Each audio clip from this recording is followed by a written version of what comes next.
இது வரைக்கும் உனக்கு கஷ்டம் தெரியாம நான் எல்லாம் பார்த்துக்கிட்டேன். இனிமே நீ தான் எல்லாமே பார்த்துக்கணும்.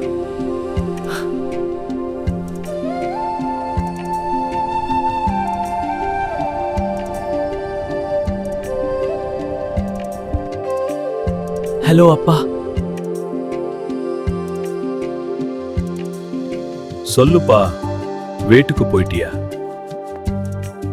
உங்களை ரொம்ப மிஸ் பண்றப்பா. அதெல்லாம் எதுவும் இல்லப்பா, நீ கவலைப்படாத, நாங்க இங்க நல்லா இருக்கோம்.